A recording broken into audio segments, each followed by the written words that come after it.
Ladies and gentlemen, have you ever cried out, God, why me? Maybe in the middle of heartbreak, sickness, financial struggles, or loss. You've wondered why life feels so unfair. I've been there. We've all been there. But today I want to challenge you to shift your perspective. Because what if your why has a purpose? One, to trusting God when life doesn't make sense. When life throws us into a storm, it's natural to question God. Lord, I'm trying my best. I'm doing everything right. Why is this happening? But God never promised a trouble-free life. He promised to be with us through it. Proverbs 3:05 tells us to trust in the Lord with all your heart and lean not on your own understanding. We may not always understand what He's doing, but we can trust that He is working behind the scenes. Faith isn't about having all the answers. It's about believing that even in the unknown, God is still good. 2, trials are preparation, not punishment. When we face pain, we assume it's punishment. But listen, hard times don't mean God has abandoned you. They mean He's preparing you. Just like a seed has to be buried before it grows. Sometimes we feel like we're in the dark, but God is growing something inside of you. Look at Joseph in the Bible, betrayed, sold into slavery, thrown into prison. If anyone had a right to say, why me, God? It was Joseph. But years later, he saw the bigger picture. What others meant for harm, God used for good. Your current pain might just be the foundation for your future breakthrough. 3, your pain has a purpose. What if what you're going through right now is preparing you to help someone else? Your greatest test can become your greatest testimony. Think about it. Some of the strongest, most compassionate people you know have been through deep. They didn't let their pain define them. They let God refine them. The Bible tells us in Romans 8:28, all things work together for good for those who love God and are called according to His purpose. Not some things, all things. Even the painful things, even the unfair things, even the things that don't make sense. For turn why me into use me. Instead of asking, why me, what if we ask God, how can you use this? That shift in mindset changes everything. Look at Job. He lost everything, his family, his health, his wealth. But in the end, because he remained faithful, God restored him double. What if instead of seeing this as the end of your story, you started believing for a new beginning? God can take the broken pieces of your life and turn them into something beautiful. Conclusion. So today I encourage you, next time you ask, why God, why me, remember this. God doesn't waste pain. He can turn your trial into a testimony, your mess into a message, your pain into purpose. Instead of questioning His plan, trust it. Instead of doubting, believe. Instead of saying, why me, say, use me, Lord. Because when you do, you'll realize that what felt like the end was just the beginning of something greater. Amen. This speech is faith-filled, uplifting, and encourages trust in God's plan. Just like you asked, let me know if you want any tweaks. Trusting God when life doesn't make sense is one of the hardest yet most important things we can do. We are wired to want answers, to make sense of things, to understand the why behind our struggles. And when those answers don't come, frustration creeps in. How many times have you found yourself crying out, God, I don't understand. I'm trying to do everything right, but nothing is working. Why is this happening to me? Maybe you've been faithful in your job, yet you're struggling financially. Maybe you've prayed for healing, but the sickness hasn't left. Maybe you've been kind and loving, but people still mistreat you. It's easy to trust God when things are going well, but the real test of faith is trusting Him when everything seems to be falling apart. Faith isn't about understanding every detail of God's plan. It's about believing that He has a plan even when it feels like life is spinning out of control. Proverbs 3:05-6 says, trust in the Lord with all your heart and lean not on your own understanding. In all your ways submit to Him, and He will make your path straight. That's a powerful promise, but let's be honest, it's hard to do. Leaning on our own understanding feels safer. We want logic, we want reasons, we want explanations. But faith requires us to release control, to step forward even when we can't see the full picture. Think about Peter walking on water. He was fine as long as his eyes were fixed on Jesus. But the moment he focused on the wind and waves, he began to sink. That's exactly what happens when we take our eyes off God and focus on our problems instead. The storms of life will always come, but the question is, will you keep your focus on Him, Or will you let the circumstances pull you under? One of the biggest mistakes we make is equating God's silence with his absence. Just because he isn't speaking doesn't mean he isn't working. Just because you don't see the answer now doesn't mean it's not on the way. Look at the story of Lazarus. His sisters sent word to Jesus asking him to come because Lazarus was sick. But Jesus didn't rush to heal him. He waited. And in that waiting, Lazarus died. Can you imagine how Mary and Martha must have felt? They had faith that Jesus could heal, but instead their brother died. From their perspective, it looked like God had failed them. But Jesus wasn't late. He was right on time for a miracle. Sometimes God allows things to look hopeless so that when he moves, there's no doubt that it was his hand at work. The delay doesn't mean denial. God may not work on our timeline, but his timing is always perfect. When we go through trials, we have two choices. We can either allow them to shake our faith or use them to strengthen it. Job was a man who lost everything, his family, his health, his wealth, yet he refused to turn his back on God. He had questions, he had pain, but he didn't let that pain separate him from his faith. And in the end, God restored everything he lost, and then some. What if Job had given up? What if he had walked away from God? He would have missed the restoration, the blessing, the purpose behind his suffering. The enemy wants you to believe that your struggles mean God has forgotten you. He wants you to think that your pain is pointless, that your prayers are unheard. But that's a lie. Your faith is most powerful when you choose to trust God despite your circumstances. Some of the greatest blessings in life come after the hardest seasons. Think of a woman in labor. She goes through intense pain, but that pain produces something beautiful, new life. In the same way, our spiritual labor pains, the trials, the struggles, the waiting, are producing something greater than we can imagine. Maybe right now, you're in a season where you don't see the purpose. Maybe you feel like you're praying, but nothing is changing. Maybe you're fighting battles no one knows about. Let me encourage you today. Don't give up. Don't let the enemy convince you that God isn't with you. He is. He sees every tear, every prayer, every struggle, and he has a plan even when you don't see it yet. Faith is about walking even when the path isn't clear. It's about trusting even when you don't understand.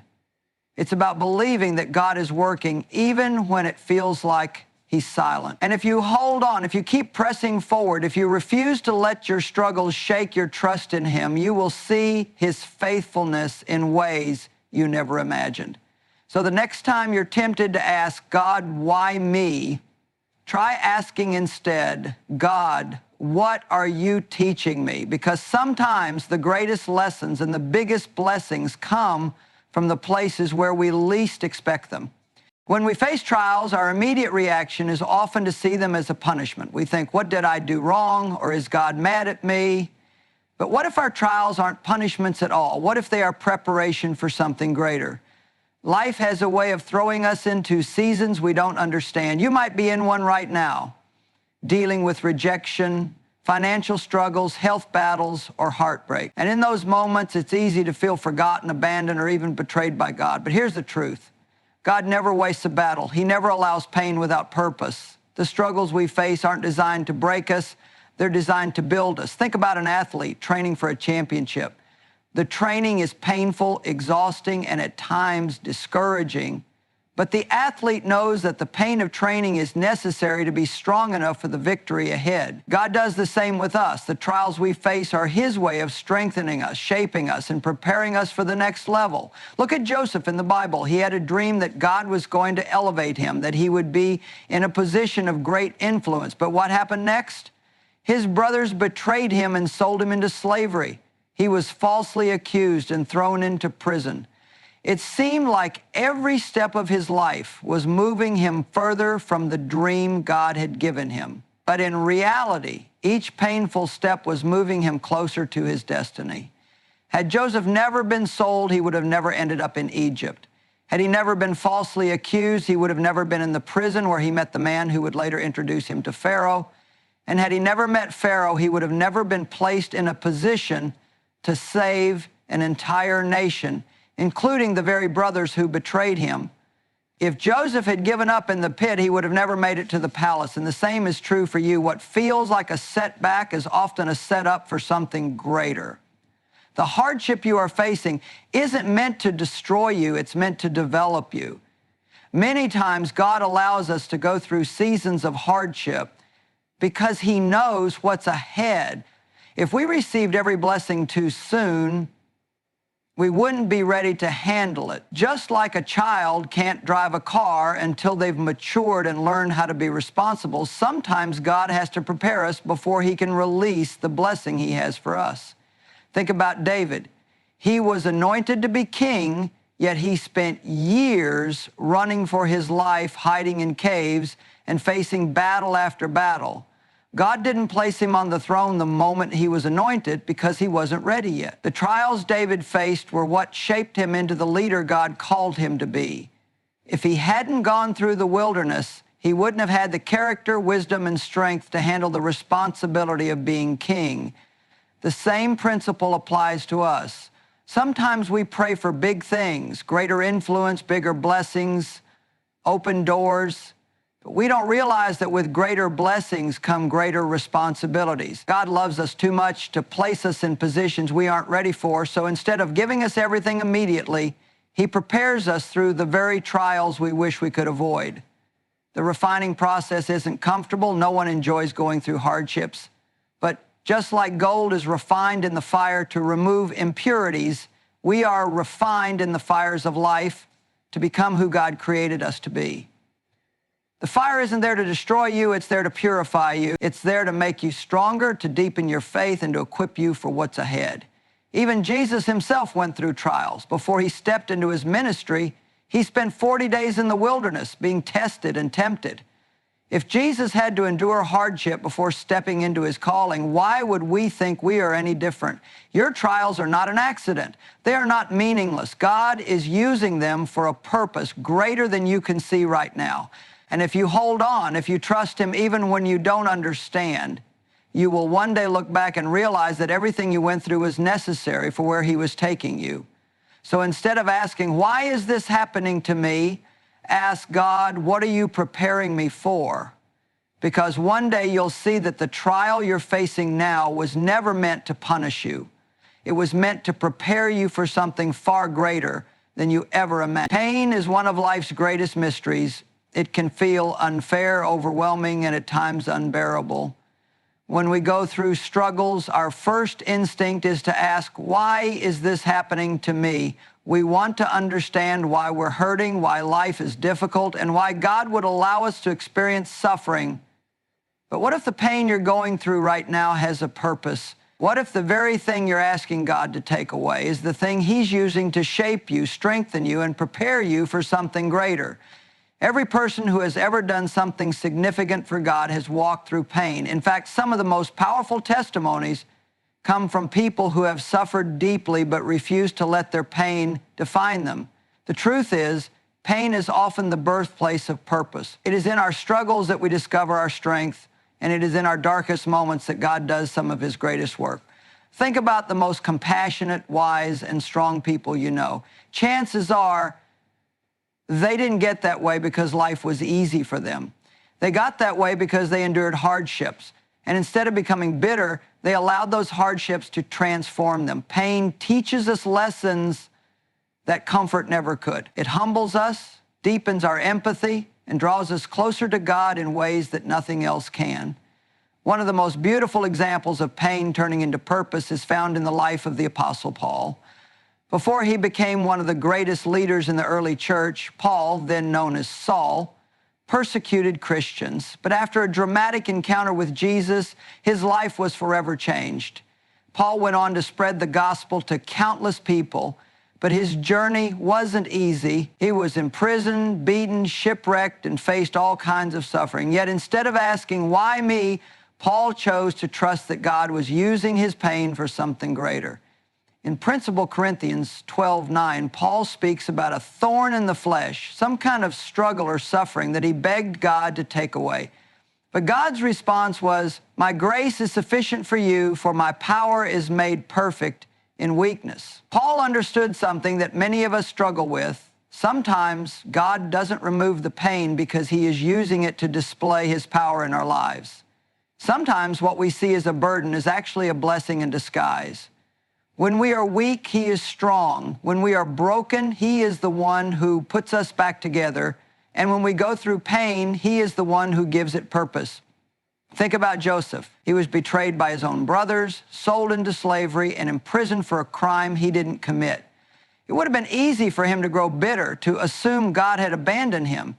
But years later, when he was placed in a position of power and saved countless lives, he was able to look back and say to his brothers, "What you meant for evil, God meant for good." Genesis 50:20.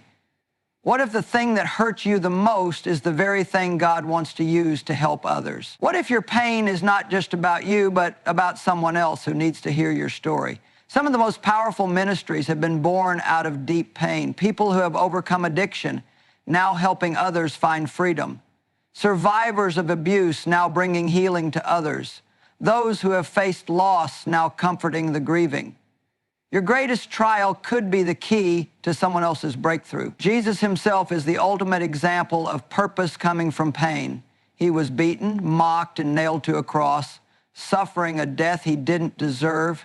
His closest friends abandoned him, and even as he hung there, he cried out, my God, why have you forsaken me?" If anyone had a reason to ask, "Why me?" it was Jesus. But his suffering had a purpose. Through his pain, salvation was made available to all of us. The very thing that seemed like a defeat was actually the greatest victory in history. Pain can feel like the end, but with God, it's never the end. It's a setup for something greater. What you're going through right now might not make sense, but one day you'll look back and realize that God was using it all along. The broken pieces of your life are not wasted in his hands. He can take every tear, every hardship, every disappointment, and turn it into something beautiful. So instead of asking, "Why me?" start asking, "God, how can you use this?" Because when you surrender your pain to him, he can turn it into a testimony that brings hope to others. You may not see the purpose yet, but trust that it's there. One day, you'll understand why this chapter had to happen. And when you do, you'll be able to say, "God was with me all along." One of the hardest things to do in life is to trust God when we don't understand what he's doing. When things don't go the way we planned, when prayers seem unanswered, and when life takes a turn we never expected, our natural response is to question, "Why is this happening to me? God, where are you? If you love me, why am I suffering?" These are real, raw questions that many of us have asked in our darkest moments. It's easy to have faith when everything is going well, but real faith is tested in the waiting, in the trials, and in the moments when God seems silent. Trusting him when we don't have all the answers is one of the biggest challenges we face, but it is also where our faith grows the most. Abraham is a powerful example of trusting God in the unknown. God told him to leave his home, his family, and everything familiar to go to a place he had never seen before. There were no details, no explanations, just a command to go. And Abraham obeyed, even though he didn't know where he was going. That's what trust looks like. It means walking forward even when we don't see the full picture. It means believing that God has a plan even when we don't understand it. One of the biggest mistakes we make is thinking that God's silence means his absence. But silence is not the same as abandonment. Sometimes God is working behind the scenes in ways we can't see. Sometimes he is protecting us from things we don't even know about. And sometimes he is waiting for the right moment to reveal his plan. Just because we don't see anything happening doesn't mean that nothing is happening. Think about Joseph sitting in prison for years, wondering if he had been forgotten. From his perspective, it seemed like his life was at a standstill. But what he didn't know was that God was aligning circumstances, moving people, and preparing a position for him that would one day save an entire nation. If Joseph had given up in the waiting, he would have never stepped into his destiny. Waiting is hard, especially when it feels like everyone else is moving forward. But sometimes the delay is for our good. God's timing is perfect, and he knows what we need and when we need it. If he gave us everything we asked for the moment we asked for it, we wouldn't be ready to handle it. Some blessings require preparation, and preparation takes time. The story of Lazarus is a perfect example. Mary and Martha sent word to Jesus that their brother was sick, expecting him to come immediately, but Jesus didn't come right away. He waited, and during that waiting, Lazarus died. To them, it must have seemed like Jesus was too late, like their prayers had gone unanswered. But what they didn't realize was that Jesus had a bigger plan. He wasn't coming just to heal Lazarus. He was coming to resurrect him. What looked like a delay was actually a setup for an even greater miracle. That's how God works. He sees the full picture when we only see a small part. What feels like a disappointment today may be the very thing that sets us up for something greater tomorrow. What seems like an unanswered prayer may actually be God protecting us from something we can't see yet. Trusting God means surrendering the need to have all the answers. It means believing that even when life doesn't make sense, He is still in control. It means choosing faith over fear, peace over worry, and hope over despair. Job is another example of trusting God in the unknown. He lost everything: his family, his wealth, his health. He had every reason to question, to doubt, to walk away from his faith. But even in his pain, even when he didn't understand why, he chose to trust God. And in the end, God restored everything he had lost and then some. What if the season you're in right now is preparing you for something greater? What if the unanswered prayers, the closed doors, and the delays are actually God's way of leading you to something better than you imagined? When we look back at our lives, we often see that the things we thought were setbacks were actually setups for something greater. If you're in a season where you don't understand what God is doing, hold on. Don't let fear, doubt, or frustration make you walk away from your faith. Trust that He is working even when you can't see it. Trust that His plan is bigger than your understanding. Trust that He is leading you somewhere better, even if you don't know where that is yet. Instead of asking, why me? Start asking God, what are you teaching me? Because the very thing you are struggling with today might be the thing that strengthens you for your future. And one day you look back and realize that through it all, God was always there, guiding you every step of the way.